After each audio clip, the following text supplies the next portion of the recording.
my visa application center experience at Parcal, Manila. Hello guys, welcome back to the Swanberg channel. In this channel, we share tips on how to videos, motivational quotes, and vlogs.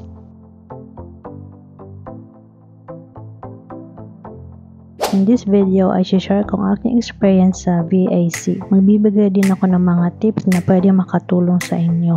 Kung ikaw ay nagbabalak para sa iyong VAC at kayo naka-schedule, ang video na ito ay para sa iyo. Panoorin niyo ang video na ito hanggang sa huli para wala kayong ma-miss na detalye. Dumating ako sa Parcal bandang 11 AM.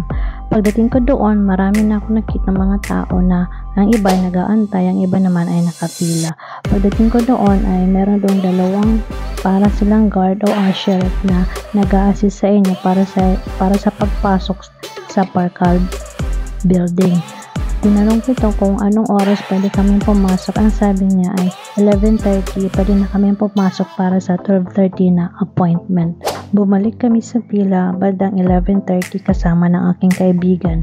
Habang nasa pila kami, hinanda na namin ang aming mga documents na ipapakita doon sa dalawang lalaki sa may podium.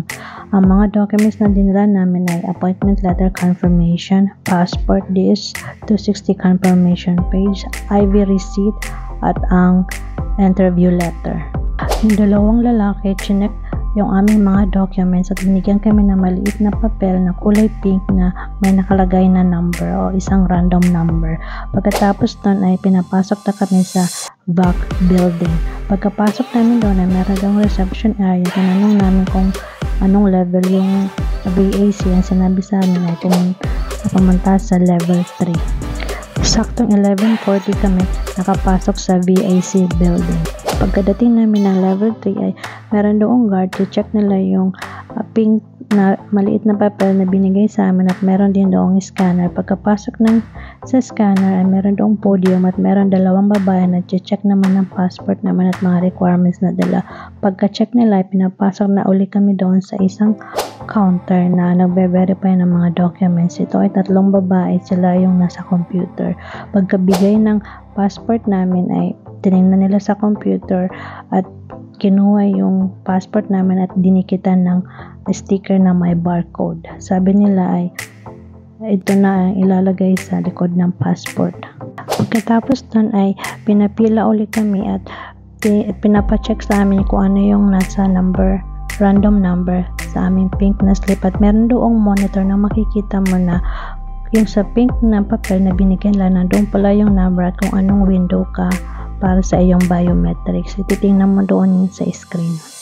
Umabot lang ng 2 minuto ang aking pag-aantay at napunta ako sa window 5 para sa aking number na OFC-0612. Pagkadating ko sa window 5 ay binigay ko ang aking dalawang mga requirements at sinabihan ako ng babae na basahin ko yung letter o note na nakadikit yan sa window glass. Pagkatapos nun ay tinanong lang ako ng pangalan ko, na edad ko at kung sino yung petitioner ko. Pagkatapos kong basahin yung note na pinabasa niya sa akin ay nagsimula na kami para sa aking fingerprinting scanning. Pinalagay lang niya sa akin ang daliri doon sa scanner at pagkatapos nun okay na. At pagkatapos ng finger scanning ay pinatayo niya ako sa parang whiteboard sa harap nito at pagkatapos sabi niya ay ilagay ko yung buko sa likod ng tenga at wag humiti para naman ito sa photos. Pagkatapos ng photo ay binalik niya sa akin yung DS-260 confirmation card, may nakatatak ng completed at may signature at yung date. Sabi niya, daling ko daw ito sa araw ng aking interview. Mabilis lang ang proseso ng VAC. Ito ay para sa photo at fingerprinting lang tinatawag na biometrics. Ito na yung bagong rules ng US Embassy. Ito ay gagawin mo bago pa ang schedule mo ng interview sa US Embassy. Mabilis lang ang proseso. Umabot lang ako ng mga 15 minutes lang kasi 12:30 yung appointment ko talaga, pero 12 PM pa lang tapos na ako. Mga tips para sa yung VAC o biometrics appointment. Unang tip ay dapat meron kang appointment confirmation dahil hindi pwede ang walk-in. Ang tip number 2, dapat maayos ang suot mong damit. Wala naman silang dress code pero mas maganda pa rin kung maayos at formal lang iyong suot para sa iyong VAC appointment. Tip number 3, bawal ang phones, donut o malalaking bag. Kung meron kang kasama, mas maganda para mapag-iwanan mo ng iyong gamit. Tip number 4, mas mainam na maaga ka sa appointment mong pupunta kasi first come first serve naman. Sa ganong paraan ay maaga ka ring matatapos. Dapat ay kumpletuhin ang mga requirements na kailangan para sa iyong VAC appointment para hindi ka na magka-problema o mahasel sa araw ng appointment mo.